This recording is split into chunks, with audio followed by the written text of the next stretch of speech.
Okay, kabayan, muli pong nagbabalik ang inyong lingkod ka Jerry Geronimo sa ating palatuntunang ating alamin, kabayan ko. Sana okay po tayong lahat sa kasalukuyang pandemya po dito sa bansa at sa buong daigdig. Ayon po sa mga balita, mukhang pabuti po ang takbo ng buhay sa Pilipinas, kabayan. Mababa na ang mga kaso ng COVID nitong mga nakalipas sa huling araw. Sana diretso na para masaya naman ang ating Christmas season, kabayan.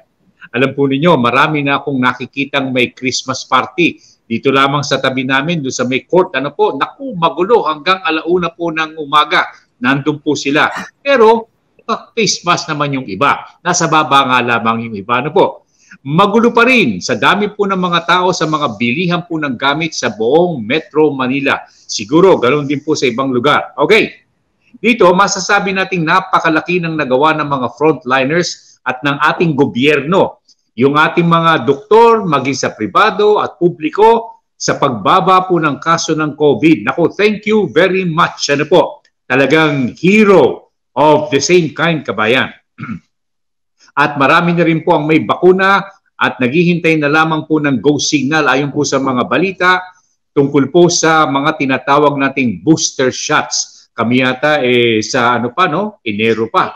Mga next week meron na, pero kami sa next year pa, kabayan. Pero okay lamang sapagkat meron daw lull period na 2 months ang booster shot para maging very effective ito, kabayan. At nagpapasalamat tayo sa maraming tao, mga Pilipino, na nagsusuot ng face mask at yung iba naka-face shield pa, kabayan. Okay. Sa politics naman, kabayan, umiinit po ang takbo ng politika sa Pilipinas. Hindi pa rin nawawala ang mga patutsadyahan, mga paratang mula sa iba't ibang mga kampo. Pero may napansin po kami, may isang kampo, kabayan, hindi po sumasagot sa mga patutsada sa kanya. Sana ang isipin po at sabihin po natin, kabayan, sa mga Pilipino kung ano ang magagawa po natin para bumuhay po maging mabuti po ang buhay dito po sa Pilipinas, kabayan. Naku, dapat yan, plataforma po ang tawag dyan. At kung sino man ang mananalo, let's unite as one nation, once and for all, kabayan. Gayahin po natin ang ilang bansa tulad po ng Korea. Naku, napapanood ko, kabayan, ng Korea, sa maikling panahon, sila po ay umunlad. Napakaganda ng kanilang lugar. Tulad din ng China, ng Vietnam, ng Thailand. Sana, kabayan, mapagaya po tayo sa kanila. At bakit kanyo, kabayan? Kasi sila po may mga tulungan at nagkakaisa at may vision at mayroon pong goal sa buhay na kinakailangan sila po ay umunlad. Dito sa atin, there is too much of so many things like politics, kabayan. Bawasan natin yan, kabayan ko. National development muna. Like for example, agri-fishery sector, produksyon po ng pagkain, kalusugan, education, at marami pang iba. At alam nyo, kabayan ko, doon po sa ating mga pinag-uusapan, bukod sa politics, ang mainit na usapan ngayon ay ang ukol sa pumapasok na produkto ng pagkain na nagbibigay po ng problema sa marami pong sektor sa farming and fishery sector. Yung mga imported at saka yung smuggled.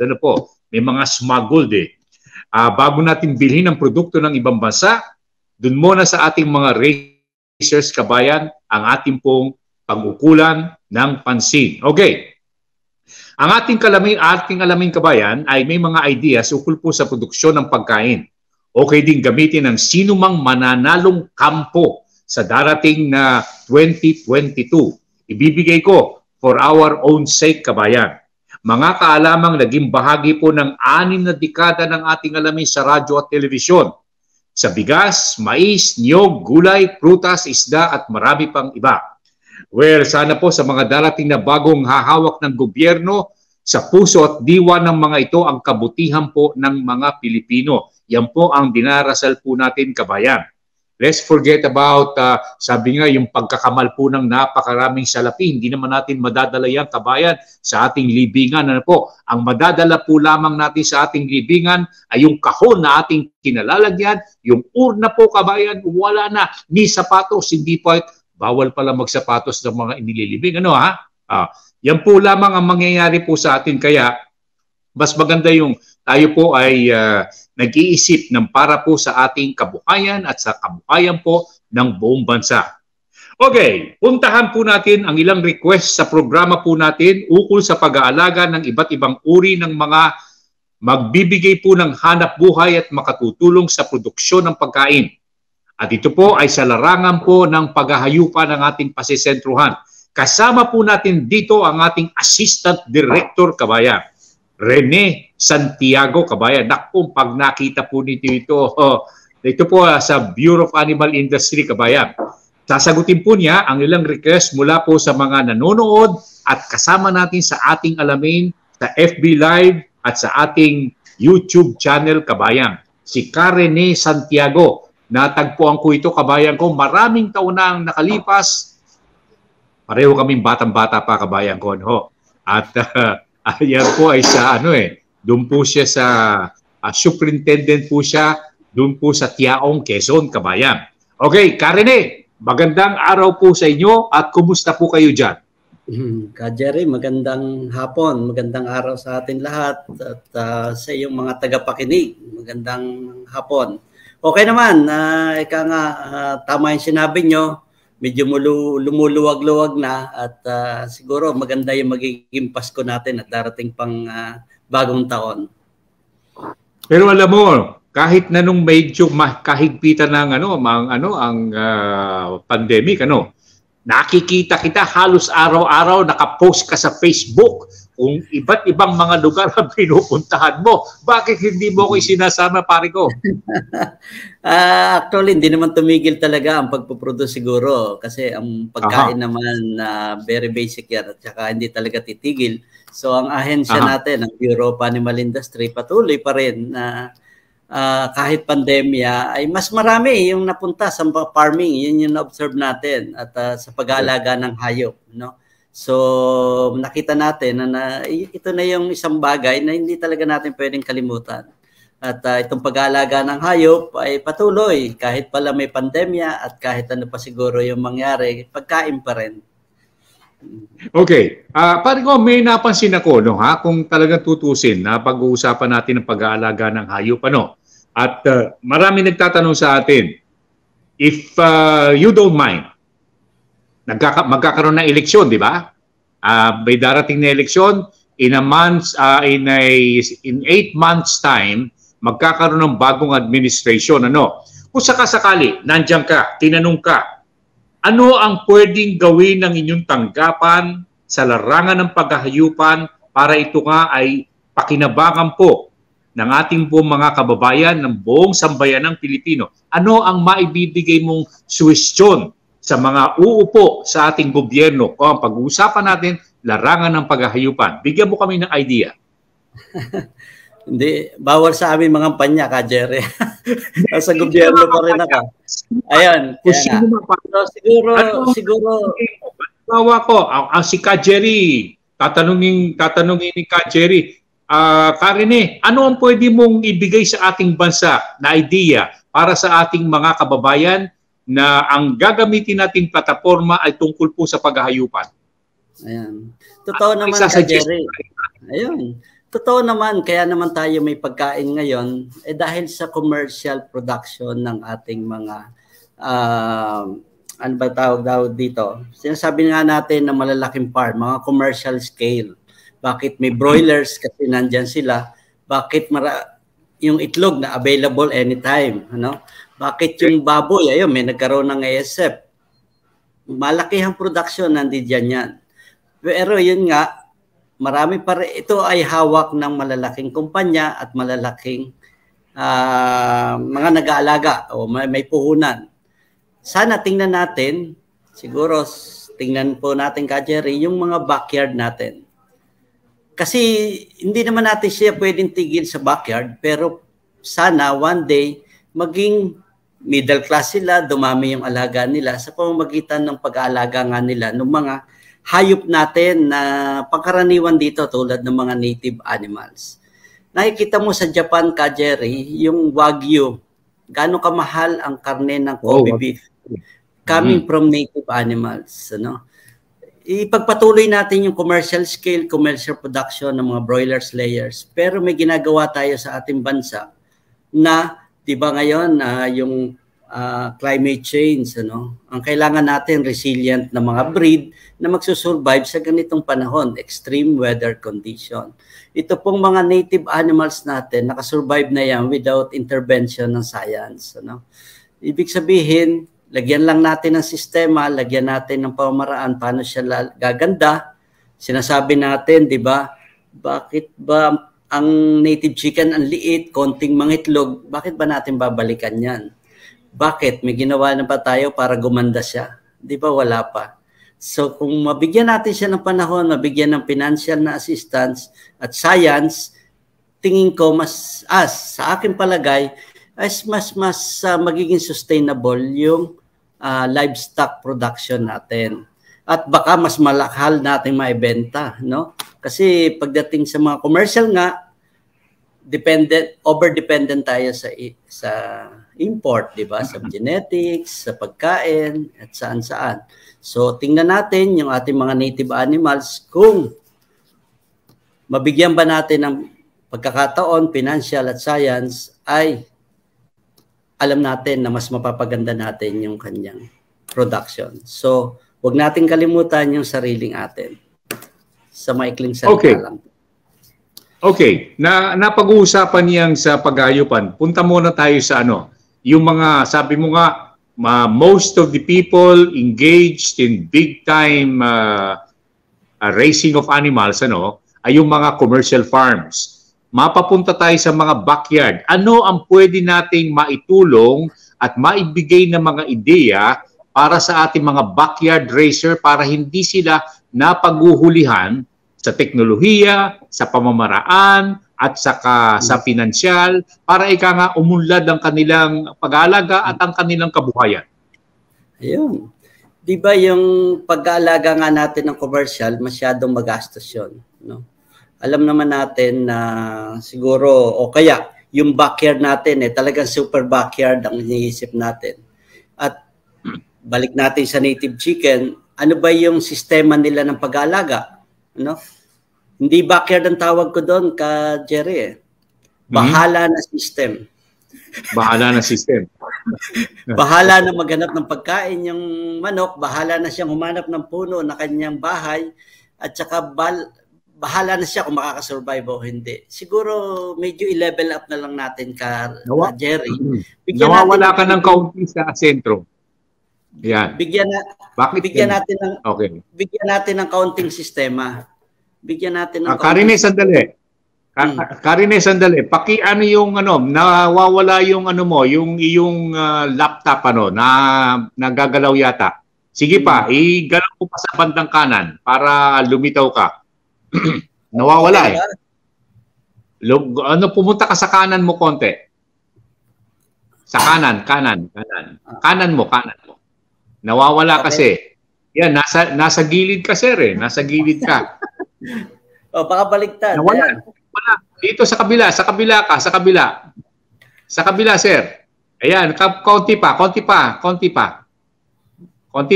na lang. Huwag mong gagalawin na yung laptop na sana yung assistant mo diyan ayan, okay. Ayan, okay na. Okay na, sir. Oh. Ayan. Naka-zoom out ka na. Mula doon sa bahala na system na ginagawa ng ating mga farmers sa pag-aalaga ng manok, pati na rin sa ibang hayop, ay lagyan natin ng kaunting sistema. Yung sistema ng una, pumili din tayo ng lahi na ating alagaan ng manok. Example, ano ba yung gusto mo? Maraming mangitlog. Di yung paitlogin na manok ang ating alagaan. Kung pangkarnid pa, di siyempre yung mas mabilis lumaki. Sa pagkain, alam naman natin na ang nabibili natin pagkain ay yung mga commercial feeds na para commercial sa broiler. Para sa broiler yon. Hindi siya dinesign para dun sa alaga mo na native chicken. Di ba pag sobra ang sustansya ng kinakain mo, itinatapon mo lang yan pag hindi mo kailangan. So sobra yung commercial feeds, nakadesign yan sa broiler, hindi nakadesign doon sa pinapakain mo. Pabahay, Hindi mo naman kailangan yung air conditioned housing sa ating mga free-range chicken o yung native chicken. So, lagyan mo lang siya ng habong, ikulong mo lang siya ng net, pwede mo na siyang alagaan. At marami pang sistema na pwede nating mailagay, mas mapaparami mo. Di ba pag nagpasaboy tayo, Jerry, ng manok dati na nakakawala, yung bahala na system. Pag nagsaboy ka ng pagkain doon, sino unang kakain? Yung malalaki. Yung mga tandang at inahin. Di ba? So, yung mga sisiw, pinakahuling kakain yun. Ano pang makakain niya doon? Tira-tira na lang. Kaya pag dumadami na yung manok, sabi nga, mag-i-start ang farmers natin, bahala na system, 3 manok na hingi niya sa kapitbahay, pangumpisahan. 1 dakot yung pinapakain niya. Naging 10 na yung manok, 1 dakot pa rin yung pinapakain. Naging 30 na, naging 50 na, 1 dakot o 2 dakot pa rin. So hindi natin nakikita yung madali na siya magkasakit kasi hindi na niya nakukuha yung tamang sustansya o nutrient na dapat ay naibibigay natin sa kanya. Hindi tulad sa commercial, no? In-import natin magandang lahi, pinakain natin ng corn, soya meal. Ngayon, pinapa-import sa atin yung environment. Pina-air condition na rin, di ba? So, nandoon na yon, naka-template na yon para ka nang naggawa ng isang nag-xerox ka. Pag hindi mo ginaya yan, hindi magiging ganyan yung production mo. So, sa ganun din po, sa ating mga nag-aalaga ng native chicken at itong free-range, kung sakali man na mga commercial din ang gagamitin, may sistema po yan na dapat nating sundin mula sa lahi, pagkain, pabahay, at yung simple management na pagbibigay araw-araw na kailangan ng mga hayop na ating alagaan. Karine, may mga tanong tayo rito na tinanggap, ito ba nangangahulugan na ilalayuan na natin yung mga dinadalang mga uri ng manok sa Pilipinas kagaya ng Rhode Island Red tsaka yung mga saso, yung pang ibang mga lahi na atin pong nakukuha dito. At the same time, siguro maisama natin sa tanong dito yung ating mga inaalaga ang mga broiler na mga puting manok, hindi ba pwede nating gamitin ang mga iyan sa ating mga free-range chicken project para iba't ibang uri ng hayop ang ating maipaalaga sa ating mga backyard racer at saka yung mga baguhan sa pag-aalaga ng mga hayop na tulad ng manok. Jerry, yung mga nabanggit mong una like Rhode Island Red, yan mga western breed yan na introduce na matagal na Jerry, nung nag-aaral pa ako may mga nababanggit na ng mga Rhode Island. Those mga purebreds na dinevelop ng US o ng western na true to type siya na ang Rhode Islands is known na mga for egg, maraming mga itlog, 200, 240. So, pangitlog siya, puro siya. Pag binread mo yung lalaking Rhode Island, binread mo yung babaeng Rhode Island, ang labas niyan is parang true to type siya nung kanyang magulang. Yung nabanggit mo mga saso, kabir, pati yung mga ibang breed pa na na-introduce ngayon, those are mga hybrids Jerry. Dinevelop sila, naggamit sila ng mga different breed and maybe one of them is yung mga Australorp, mga purong Rhode Island Red. Dinevelop nila yon base doon sa pangangailangan. Ang saso is dinevelop nila kasi dwarf siya. Tapos marami siyang malaki yung katawan niya at masarap yung karne. Kasi alam naman natin, developed by France, mahilig sila sa medyo quality yung karne. Yung kabir, dinevelop ng Israel, it's malaki din, no? Mga black giant yung mga dinevelop niyan. Ang ginamit diyan, tsaka itong mga Hampshire na hinybrid nila kaya sila naka-develop ng ganoon kalaki. Ang maganda dito sa mga puro, kaya mo siyang paramihin. Itong mga dinevelop na saso at saka mga kabir at saka yung mga hybrid, parang hanggang doon ka na lang, bibili ka na uli sa kanila ng another replacement. So, pwede mo naman siya i-breed, kaya lang ang anak nun, magiging sabog na. Parang hindi na siya pareho nung kanyang mga magulang. So, yun yung nangyari. So, yun po yung Jerry, yung hindi natin papalitan, pwede natin silang gamitin. At yun pa naman yung ginagamit natin. Yung broiler, pwede ba siyang gamitin sa free range? Yung broiler ho kasi dinevelop talaga yan sa sa confine. Yung mabilis, 30 days o 45 days, 2 kilos siya o more than 2 kilos. Kaya lang intensive talaga siya. Baka nga ma-observe mo Jerry, hindi marunong sumilong sa sa ulan. Yung mga broilers pag pinre-range mo, hindi niya alam yung ulan. Kasi nga hindi sila nasanay doon kumpara doon sa mga free-range o yung dinevelop talaga sa ganung sistema. Na-adapt sila doon na alam nila pag uulan na sisilong na sila. Itong mga broiler wala naman silang napil na ulan during dinidevelop yung mga breeds na yan. At ayun nga, kung open-sided Jerry, baka mamatay lang sila kasi nga sobrang init. Mabilis silang lumaki, di ba? Mabilis silang lumaki. Ang problema, hindi nila kaya yung katawan, baka hindi nila sila bagay for free-range system. Meron tayo, nauso ngayon, yung mga decal, yung mga dominant CSA na dinevelop na ibang country. Ito, parang na-adapt nila o inadapt nila doon sa sistema ng free range. Kaya pwede natin silang gamitin. Okay, mapalikan natin yung medyo mauubos pala yung oras ko rito ngayon, di bali, pwede kitang balikan sapagkat napakaraming tanong eh. Pero one more question that I would like to put across, itong natanggap natin dito, doon sa inyong station sa Tiaong, iba't ibang klaseng mga manok ang naka-display doon, inaalagaan, at sabi nung nakausap ko doon, pwedeng i-free range yung mga manok na yon. Ano sa palagay mo? Ito ba pwedeng gayahin ng ating mga kababayan para pakinabangan naman nila yung mga ideya na ibinibigay ng mga tanggapang kagaya nung nasa Tiao?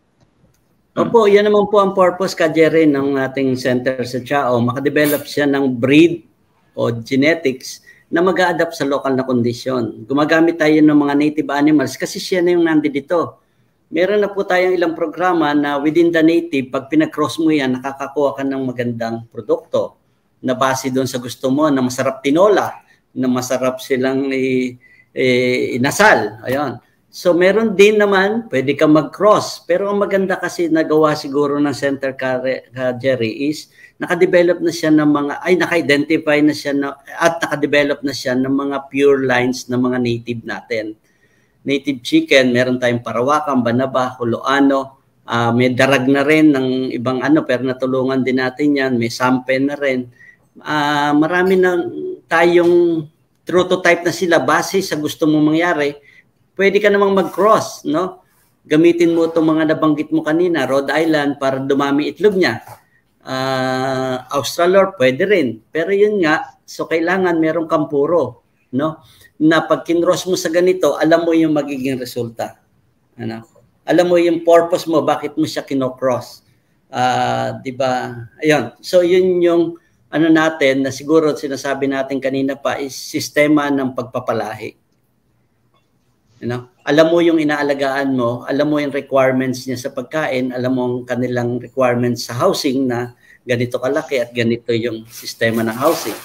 Ang mga develop ng ibang bansa, malalaki yung balahibo, no? Yung mga Rhode Islands, Australorp, Hampshire. Pero pag ginanon mo yung katawan, di ba, parang hindi siya ganun kabilog. Pero yung mga native chicken natin, di ba, yun na yung katawan niya. Kasi kip-kip siyang ganon, yung mga balahibo. Nakita mo na agad kung ano yung kanyang qualities. Parang ganon, Jerry. Okay. Kabayan, manok po ang napagsentrohan po natin sa araw na ito, pero as far as the native animals are concerned, lalong-lalo na sa free range, marami pa kaming i-contribute ni Karine Santiago ng BAI, at muli po natin siyang babalikan sa mga darating na araw. Karine, baka meron kang parting words sa mga gustong pumasok sa mga binanggit mong proyekto. Ayan.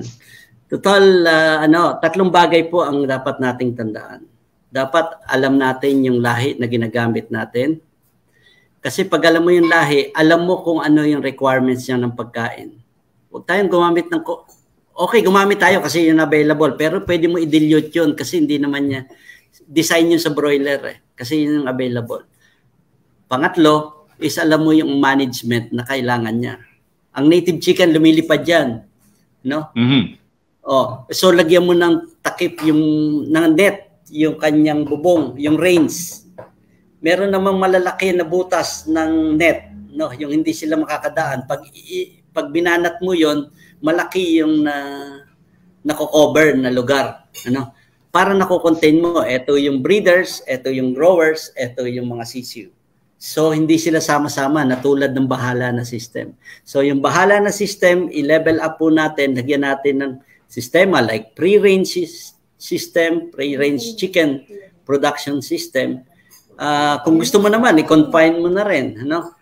Pwede rin yon. Kaya lang nga, dapat alam po natin yung tatlong bagay. Sabi nga, dapat pantay-pantay nandoon sa farm. Kung mag-invest lang ako sa breeding, tatapon ng ano ko kasi hindi ko naman siya pinapakain na masarap. Na maayos. At saka yung bahay ko, hindi naman ganun kaayos. Dapat nandoon yung lahi, yung nutrition, yung management na kailangan ng hayop na ating inaalagaan. Okay, kabayan, si Karine Santiago, ano po, Assistant Director po sa Bureau of Animal Industry, at babalikan po natin siya piperwisyuin po natin siya sa mga darating na araw, ano po, tungkol po sa pag-aalaga ng iba pang uri po ng ng hayop. May magtatanong ng Peking duck dito, Peking duck, hindi native ito sa atin, pero marami ang nagtatanong nito. At saka sa animals po, kagaya po sa baboy, kabayan. Okay, thank you very much, Karine. Okay po. At kumusta na lamang po sa lahat ng tao dyan, ano po, sa BAI, at syempre yung ating nakatulong para ikaw ay makasama natin dito ngayon. Huwag mong sisisantin niya kapagkat importante siya sa ating deliberation, kabayan. Thank you very much. Thank you po. Okay, kabayan, si Karine Santiago ang ating pong kausap, ano po, sa ating palatuntunang ating alamin. Alam mo, pagka Santiago, para bang maluwag yung dibdib ko, parang kasi may mga kamag-anak ko, Santiago sa Bulacan. Baka itong mamang ito, ang pagkaalam ko rito, gumraduate itong si Rene Santiago, gumraduate po yan sa Bulacan Agricultural College. Baka kamag-anak, kaya nakakagaan ko ng loob. Pagka magaang ang loob ko, hihingan ko ng manok yan. Okay. Sapagkat hindi sasagot ng hindi kapag kamag-anak niya ang manghihingi. Hindi. Idea po ang ating hihingi sa kanya, kabayan. Okay, kabayan ko. Maraming salamat po doon sa mga ating pong kabayan na nagtanong tungkol po sa tinatawag nating free-range chicken. Ano po, na ating pong napag-usapan sa ating palatuntunan, ating alamin, kasama po ang backyard production, kabayan. Nakasama natin si Karine Santiago ng Bureau of Animal Industry, kabayan. Okay, ito po naman ang inyong likod ka, Jerry Geronimo, nagsasabing ang larangan ng pananakahan, pangisdaan, mga palatuntunang pangkabuhayan, pati na po ang tungkol sa backyard racing ng ating pong mga alagaing hayop ay ating pong pinangangalaga sa palatuntunang ating alamin. Hanggang sa muli, mabuhay po kayong lahat. Kabayan, God bless sa buong sambayanang Pilipino.